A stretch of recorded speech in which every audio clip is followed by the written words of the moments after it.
প্রথম যে মিটিংটা হয় আমি তখন একেবারে ছোট শিবিরের মিটিং আমাদের মসজিদে মাগরিবের নামাজের পরে আমাকে বন্ধুরা বলল যে একটা দল আসছে তাদের সাথে ইসলামে আলোচনা হবে। সেই জায়গায় খুব চমৎকার কিছু প্রেজেন্টেশন দেখলাম শিবিরের ধর্মীয় চেতনা ভালো কিছু। পরবর্তী সময়ে নানান ধরনের অনেক কিছু লক্ষ্য করলাম, যেখান থেকে আমি বুঝলাম যে নিরপেক্ষ থাকায় ভালো, কোনো দলে ঢোকা উচিত না, এটা একটা দল।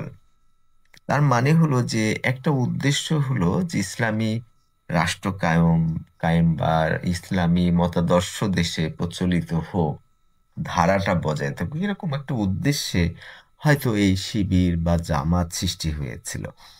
কিন্তু যখন মসজিদে আলোচনা হতো তখন সবাই মনে করতো যে এটা একটা ধর্মের কাজ। কিন্তু পরে দেখা গেল অনেক ধরনের ভেজাল। এই ভেজালের সবথেকে একটা বড় কারণ আছে, যে কোনো ভালো জিনিসের মধ্যে একটা ভেজাল থাকে। সেটা হলো যখন কিছু লম্পট বদমাশ ভাবছে ওরে বাবা এটা তো মসজিদের ভেতরে আলোচনা হচ্ছে ইসলামের ব্যাপার, তাহলে আমি ইসলামের লেবাস পরে ওই ঢঙ্গে আমি এর মধ্যে ঢুকে যাই।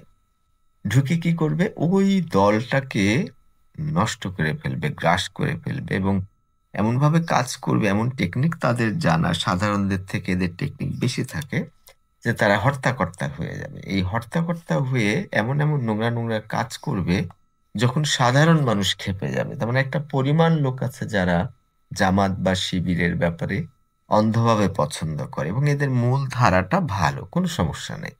কিন্তু এর ভেতরে যে নোংরা মানুষ আছে যারা এটাকে ফায়দা হিসাবে লোটার জন্য এর মধ্যে ঢুকে অভিনয় করে, যেমন জাইগির থাকতো একজন, সেই বাড়িতে ওই মেয়ের সাথে লটর পটর করে পেটে বাচ্চা যখন আসে তখন সে পালিয়ে যায়। তার মানে কি, ও চলে গেছে এক জায়গায় যেখানে গিয়ে নামাজ পড়ছে, এমনভাবে মৌলবীদের ভালো মানুষদের সাথে মিশছে যে একজন তাকে বাড়িতে রাখছে, যে তার মেয়েকে পড়াবে, নামাজ পড়বে। ফলে ভালো মানুষ, একটা মানুষ যদি থাকে তাহলে আমার মেয়েটা অনেক ভালো লেখাপড়া শিখবে।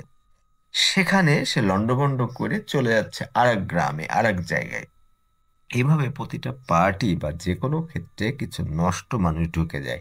গ্রামে কাচারি হতে পারে, বিভিন্ন জায়গায় এই জিনিসগুলো হয়। ফলে আওয়ামী লীগ, বঙ্গবন্ধু, নৌকা, স্বাধীনতার পক্ষে এরা, কিন্তু দেখা গেছে এর মধ্যে অনেক খারাপ মানুষ ঢুকে গেছে। আবার শুধু তাই না, আরেকটা বড় কারণ হলো যে কিছু মানুষ বুদ্ধির দিকে নিজের ধান্দায় থাকে, নার্সিসিস্ট, নিজের ভালো চিন্তা করে, অন্যের দোষটা দেখতে পায় বেশি বেশি, অনেক বড় বড় করে, আবার নিজের দোষটা দেখতে পায় না। তখন একটা